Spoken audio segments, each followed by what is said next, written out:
안녕하세요. 자본설계자입니다.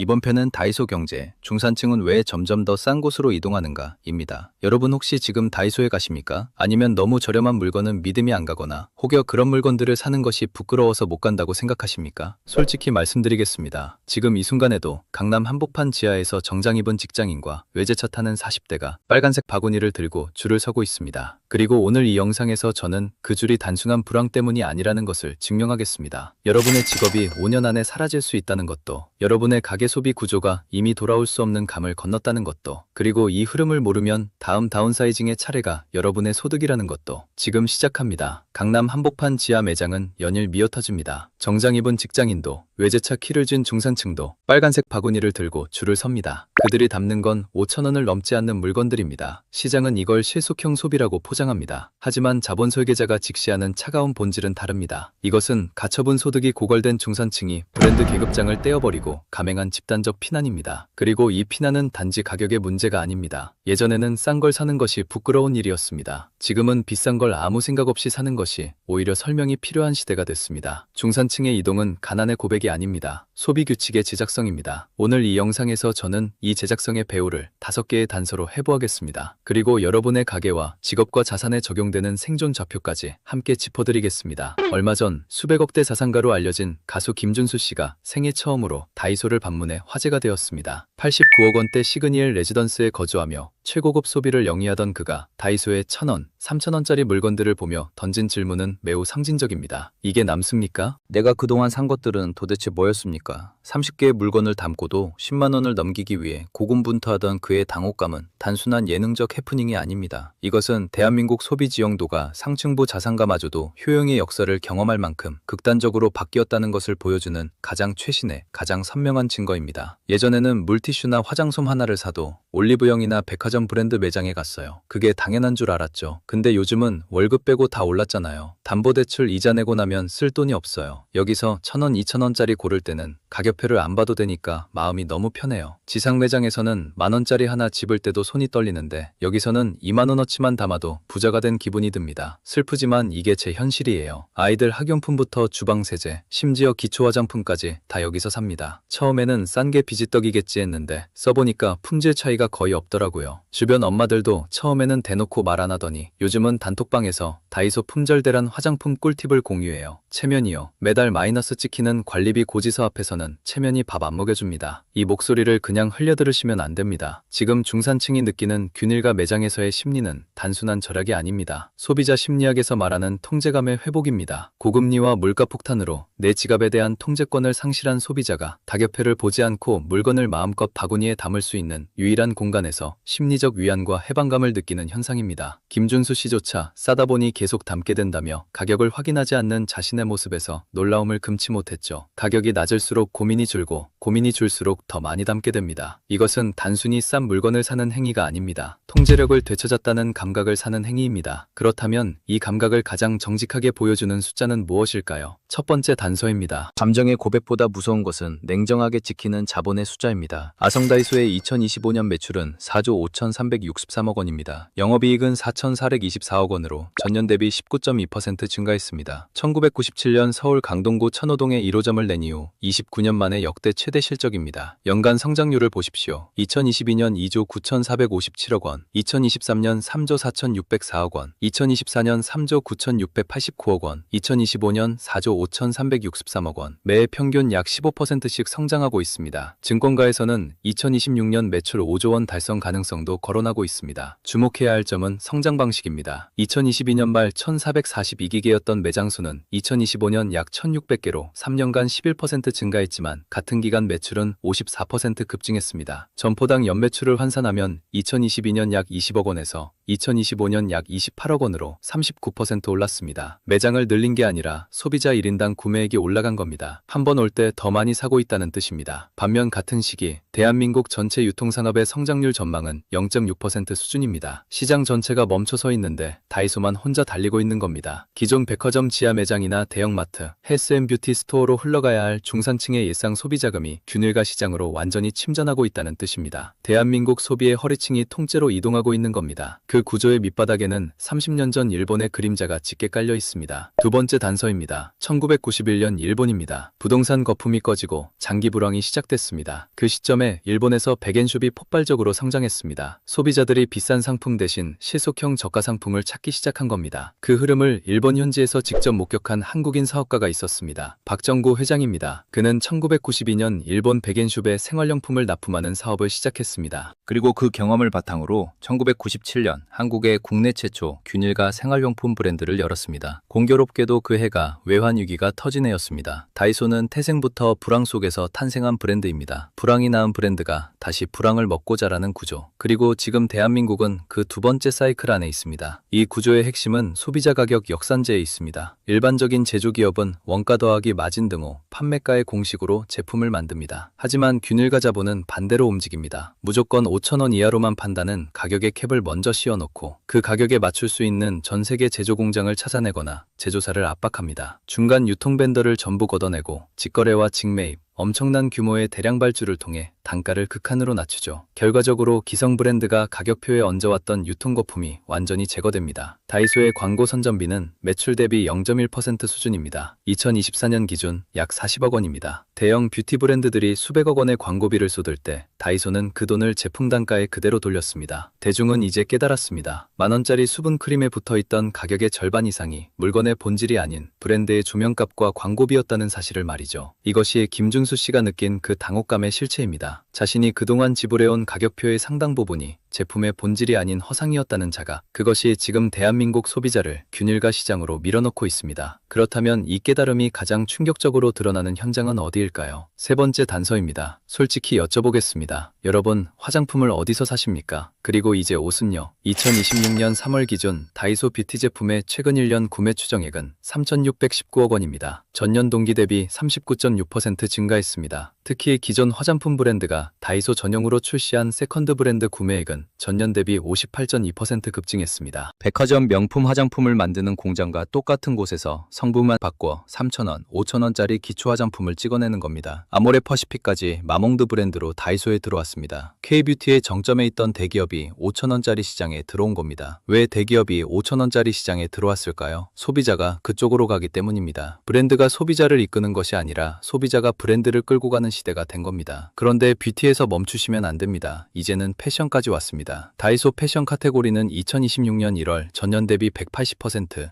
2월 140%라는 폭발적 성장률을 기록했습니다. 2023년 말 270여 종이었던 의류품목 수는 불과 2년 만에 700여 종으로 3배 가까이 급증했습니다. 5,000원짜리 바람막이가 줄 세우는 시대가 됐습니다. 생활용품이 아니라 소비의 마지막 체면까지 내려오고 있는 겁니다. 브랜드 이름을 보지 말고 뒷면의 제조사를 봐라. 어차피 똑같은 공장에서 나온다. 이 인식이 뷰티에서 패션으로, 패션에서 생활 전반으로 번지는 순간 미들마켓 전체가 흡수됩니다. 그 과정에서 우리는 알리테무와의 대리전도 목격했습니다. 네 번째 단서입니다. 2026년 1분기 기준 중국 직구 거래액은 전년 동기 대비 고작 0.6% 증가에 그쳤습니다. 2019년 4분기 이후 6년여 만에 가장 낮은 수치입니다. 특히 중국 직구의 핵심 품목이었던 의류 패션 부문은 같은 기간 무려 15.8% 역성장했습니다. 왜 이런 일이 벌어졌을까요? 알리테무 제품에서 유해물질이 검출됐습니다. 품질 불만이 쌓였습니다. 한 달 입고 버려야 하는 옷이라는 인식이 퍼졌습니다. 결국 소비자는 단순히 싼 것을 원하는 게 아니었습니다. 싸지만 믿을 수 있는 것을 원했던 겁니다. 바로 여기서 다이소의 결정적인 차별점이 드러납니다. 다이소는 2023년 일본 다이소 산업의 지분 34.11% 전량을 인수해 100% 순수 토종기업이 됐습니다. 중국 직구는 싸지만 믿기 어렵다. 다이소는 싸지만 국산이다. 이 한 줄의 차이가 수조 원의 매출 격차를 만들었습니다. 소비자는 똑똑해졌습니다. 가격을 비교하는 것을 넘어 물류와 책임 소재까지 계산하기 시작한 겁니다. 그렇다면 이 이주는 일시적인 현상일까요? 경기가 회복되면 소비자들은 다시 비싼 브랜드로 돌아갈까요? 다섯 번째 단서입니다. 경제학에서 가장 무서운 현상 중 하나가 바로 소비의 하방 경직성 파괴입니다. 원래 사람은 한번 올라간 소비 수준을 쉽게 낮추지 못합니다. 하지만 현재 한국의 불황은 그 자존심마저 꺾을 정도로 깊고 치명적입니다. 중산층이 한번 한번 소비의 눈높이를 다운사이징하고 나면 나중에 경기가 회복되더라도 다시는 과거의 비싼 기성 브랜드로 돌아가지 않습니다. 5,000원짜리에 눈을 뜬 소비자는 이미 가격 대비 효능의 기준이 통째로 리셋되었기 때문입니다. 이 가격에도 삶이 유지되네라는 학습 효과. 일본이 이를 먼저 증명했습니다. 1991년 버블 붕괴 이후 일본의 백엔숍은 폭발적으로 성장했고 이후 일본 경제가 부분적으로 회복됐음에도 불구하고 소비자들은 백엔숍으로 돌아가지 않았습니다. 오히려 백엔숍은 일본의 일상 소비 인프라가 됐습니다.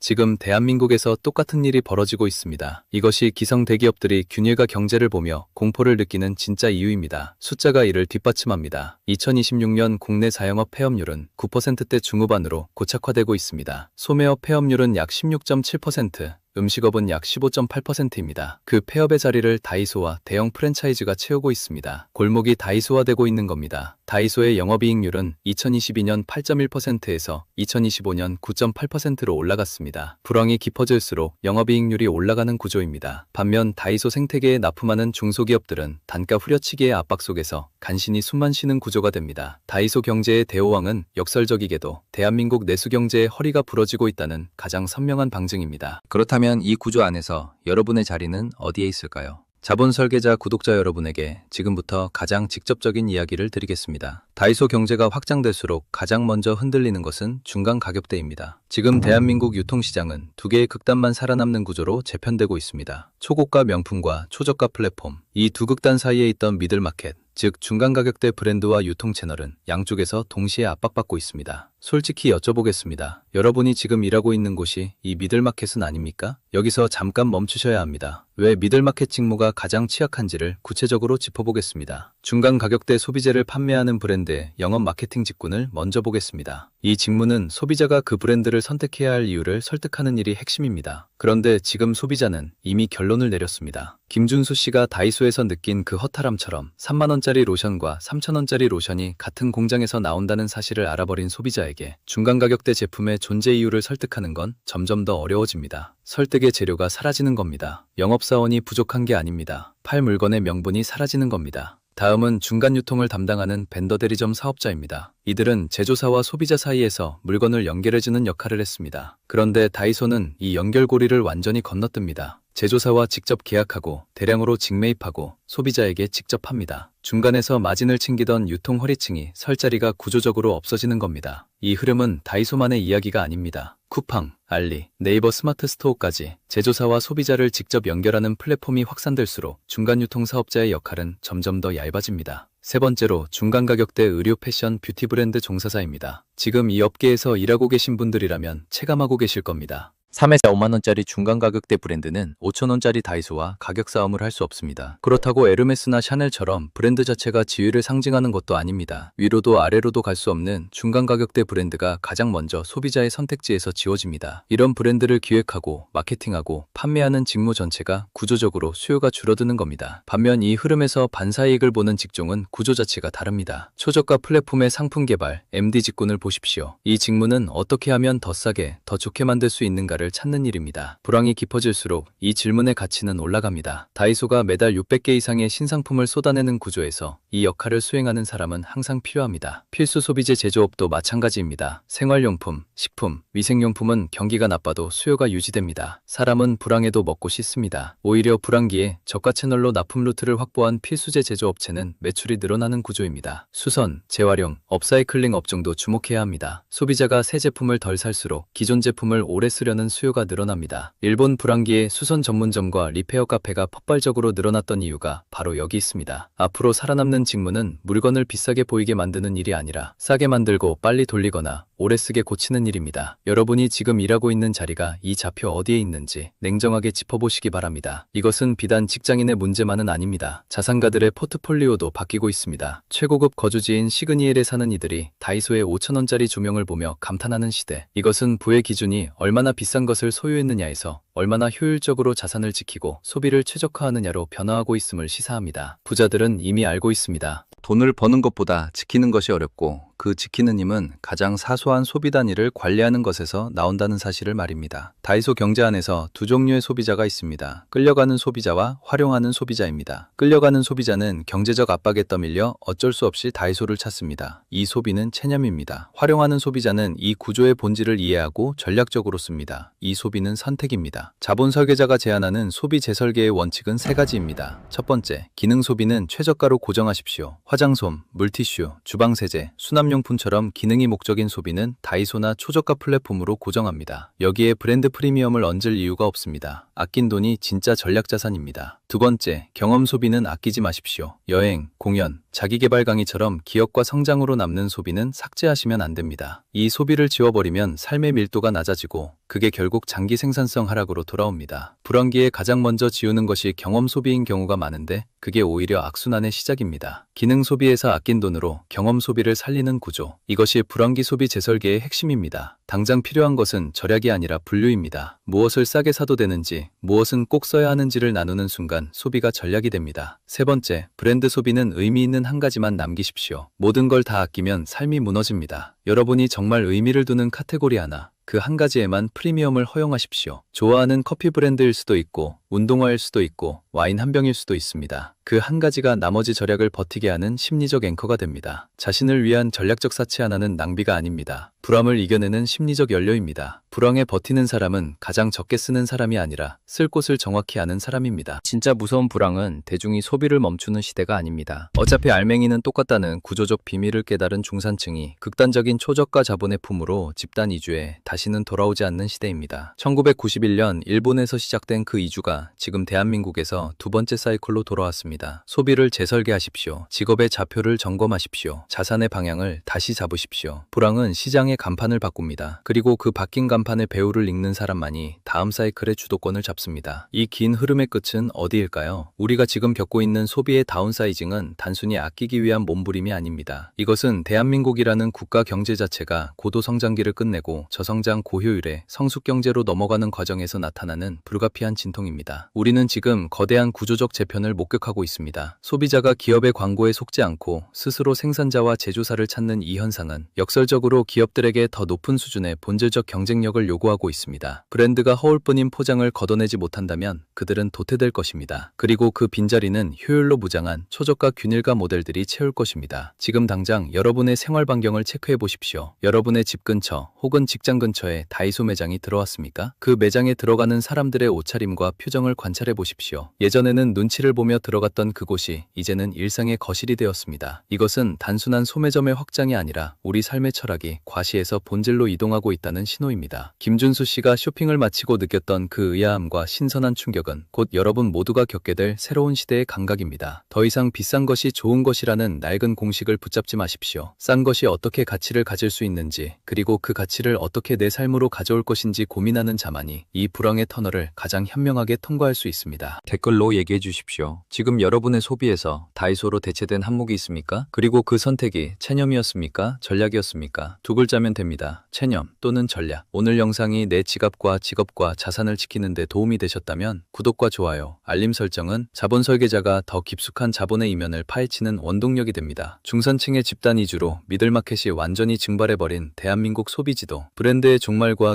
균일 경제의 폭발 이후 자본은 이제 어디로 향하게 될까요? 중간이 사라진 자리. 대한민국 경제는 이제 상위 1%의 극단적 자산 시장과 하위 99%의 생존형 초저가 시장으로 완전히 쪼개지는 핵분열의 단계로 진입합니다. 다음 편, 리셀 경제, 중고가 돈이 되는 시대, 중산층은 왜 물건을 팔기 시작했나 에서 지갑을 닫은 자들의 또 다른 생존 방정식을 추적합니다.